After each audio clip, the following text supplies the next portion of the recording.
Canadians are starting to really feel the heat in this economy, especially around housing. We've all seen this crazy housing market, but let's get into some of this and the economy as a whole. Global News reporting, Canadians are facing a financial storm, and experts say it's time to plan ahead. Canadians are continuing to feel the pinch in their wallets, with inflation, interest rates, and cost of living creating an intensifying financial stress storm, according to a survey by the National Payroll Institute. The survey of 1,500 working Canadians, including 81% who are full-time workers, found the number who considered themselves financially stressed has jumped by 20% in the past year to 37% overall. A lot of people are feeling the heat in this situation, and housing is a big concern. I'm going to get into some of the housing concerns, but first I want to go over this video. This is from the House of Parliament on the floor, the back and forth between Trudeau and Pierre Poilievre. And Pierre Poilievre pointing out that this is a big issue for so many Canadians. So there is one good news headline. Apartment rents are on the verge of declining due to massive new supply. Unfortunately, that's a CNBC headline from the United States of America. Oh, so not Here's a CBC headline in Canada. Rent is going up more than $100 a month right now. Wow. And another one, and the Prime Minister's favorite, the Toronto Star, that this year we're having worse construction numbers than during the lockdown. Why is construction up and rent down south of the border when it's just the opposite here in Canada? Mr. Speaker, I'm just going to jump in and say that, yeah, this might be average across the country, $100 a month more. We're in British Columbia, we're seeing it much more than $100 more a month. Rents are going up, doubling, tripling, quadrupling, and we're going to get into some of that, but let's listen to what the retort here is. We know we need to build more rental constructions more quickly, and that's why we put forward a bill that removes the GST from new rental constructions across the country and on the federal side, and that is actually spurring thousands of new units to be built across the country. It's a very exciting measure, except unfortunately, Conservatives have chosen to obstruct debate on that particular measure. Why won't they line up with Canadians? Why don't they see that building housing supply is going to help Canadians right across the country? Why won't they line up with us and support Canadians across the country? So, I mean, the measure that he promised in his, I think it was in his original election back in 2015, finally getting around to it 8 years later, reduce the cost on building housing. But he's only reducing the cost on apartment buildings in particular regions of Canada. So this isn't going to your average house builder. This isn't going to your tiny, construction company. No, this is going to giant companies that are building big apartment buildings. This isn't for, your just average builder. There are no cuts and rebates. There's no government getting out of the way. No, they're creating more bureaucracies, and this is really where we're at.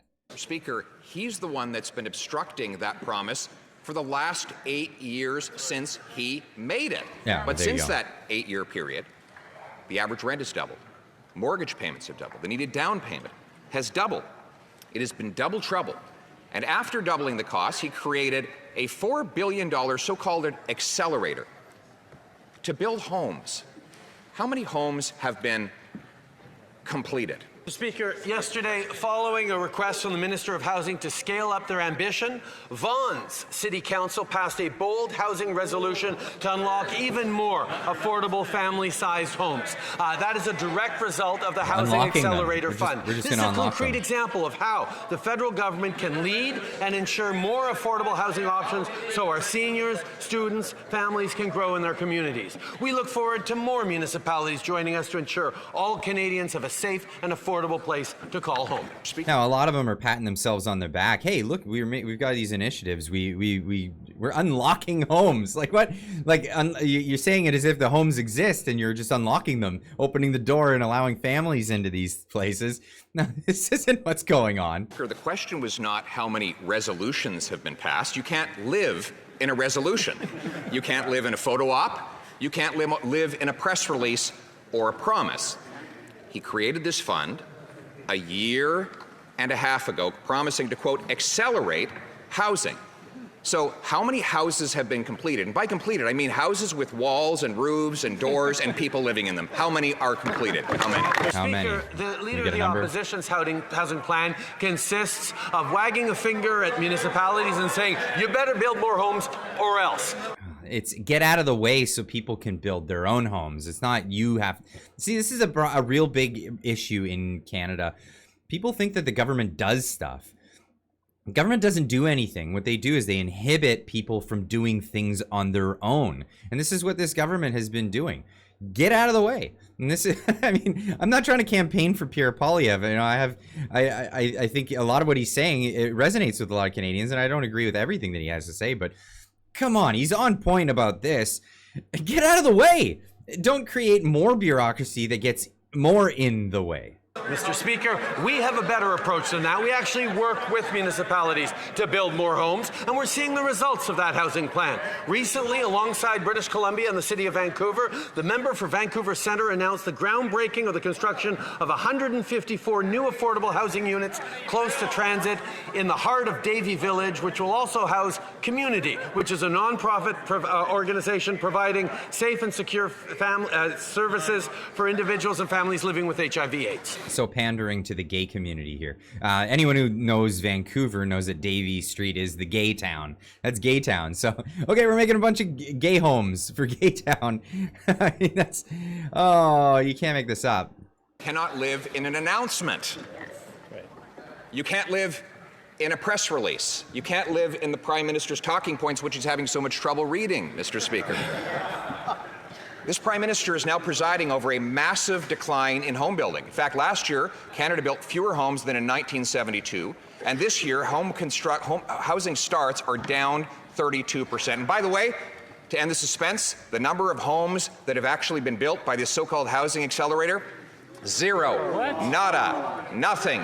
When will you stop the talk, end the bureaucracy, and finally get something built? Yeah, well, it's about getting out of the way, obviously. I'm the last person to make fun of Trudeau for not being able to read good.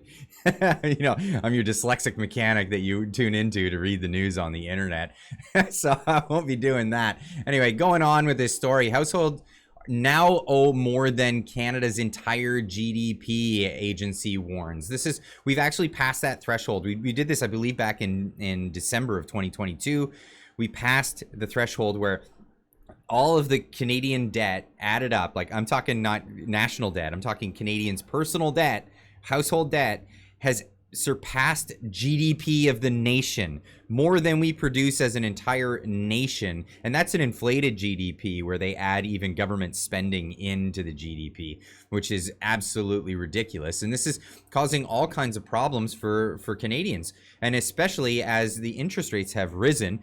And it doesn't just hurt people who are homeowners, but it hurts people who are renting in the market, because, you know, people have bought these houses to put on the rental market, and then renters now have to pay these crazy inflated prices because the price of owning those rentals has gone way up. Now, a friend of mine recently found himself in a situation where the homeowner is selling, the homeowner is getting out of there, and his rental is no longer going to be available to him.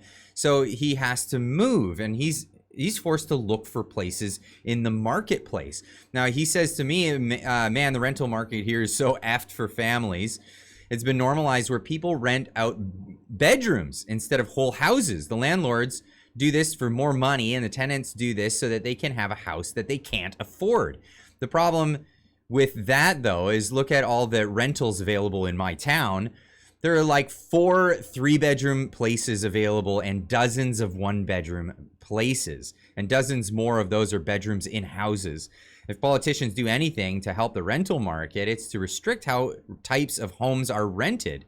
Oh, and the other one I'm seeing from a lot of people is trying to rent their homes for like 4 to 6 weeks while they travel. I'm talking about, you know, boomers that own their houses outright, and they're going on vacation. They're going to go enjoy themselves. So they'll rent it out as like an Airbnb or try to rent it out to people. So it's basically like, pay us to house sit your house. Oh, and we have a cat as well, so you have to take care of it as a bonus. It's incredible. It's just like what's going on. And look at the prices of some of these places. This is British Columbia. And I'm not talking Vancouver proper. I'm talking outside, smaller town. 3-bedroom, 1.5 bath, 1,400 square foot townhome for $3,995. $4,000 for a small, modest house for a family. We've got here a newer place, brand new, fully furnished, 3-bedroom plus, for $5,750. Who can afford this? Nobody can afford this. Going up, hey, there's a luxe 4-bedroom modern affordable home with a view. I do know some of these places, and the view, they give you a side angle because you're not sure what you might actually be looking at. But look at the price here, $8,200. These, what is this? How is this even possible? This is insane. Share this video with your friends in other places in the world, just so they can see just how crazy this economy is here in Canada. Now, they had some more back and forth on the floor of the House of Parliament, and well, Justin Trudeau says we don't need to be taking financial advice from this guy over here, and we all know where this is leading. Mr. Speaker, you can understand we won't be taking any economics lessons from that guy. Mr. Speaker, that Prime Minister should be taking economics lessons from everyone. Everyone. This is a guy who said budgets balance themselves right before he doubled the debt. This is a guy who said he doesn't think about monetary policy right before he led interest rates to rise faster than at any time in Canadian history. This is a guy who, up until I told him, didn't even know how much he was borrowing out of the Canadian economy. This is a guy who's doubled the rent, doubled mortgage payments, and doubled the needed down payment. Mr. Speaker, it's about time he took some lessons. Why doesn't he go to the library and do a little bit of studying? That's a lot to be said. I mean, what happens when you get a trust fund baby who's never, ever dealt with working a real job and worrying about finances and balancing your own household budget? You put him in the highest office of the land, and you consolidate all that power in that country into that office. Well, what do you think's going to happen? Run up debts and just destroy the lives of the citizenry of that nation. Anyway, I'd love to hear your comments. Leave a comment in the comment section down below. Let me know what you think about this. Are you dealing with some sort of financial stress? Are you dealing with the housing market? Do you own your house outright? Let us know in the comment section down below. Love to keep this conversation going. And of course, we'll see you in the next one. Keep on trucking.